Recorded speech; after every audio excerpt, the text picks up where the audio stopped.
থেকে খবর পাইছি ওই দনপুর ইন্দুরিয়ার রাস্তার মধ্যে এই বক্স কালভারের কাজ চলতেছে, তো লেবাররা কাজ করতেছে, তারা ওইখান থেকে 10 পয়রা রাস্তার 10 পয়রা ছেড়ে মাটি চাপা পড়ছে। 2জন ক্যাজুয়ালিটির আহত ব্যক্তি আসলো, 2জন হেরারে পাবলিক গাড়ি দিয়ে আনছে, আর একজন লাশ বলতে এটা তো ডাক্তাররা খুব মৃত না জীবিত, এটা আমরা এখানে ওই পিএস এর এরিয়ার ভুলে আমরা এখান থেকে এসআরও পাঠিয়ে দিছে কাঠালিয়া থেকে আমরা একবার ধনপুরের অ্যাম্বুলেন্স দিয়া সোনামুড়া মর্গে পাঠানো হয়েছে। হ্যাঁ, নাম কি জানেন?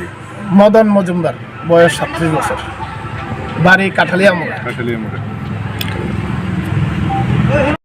তো প্রাইমারি চেক আপ যেটা করলাম তার মধ্যে there was no signs of life, যেগুলো কোনো চিহ্ন ছিল না, প্রেশার, পালস, হ্যাঁ, heart rate, heart sound, respiratory sound কোনো কিছু পাওয়া যায়নি। তো ক্লিনিক্যালি হি ওয়াজ ডেড।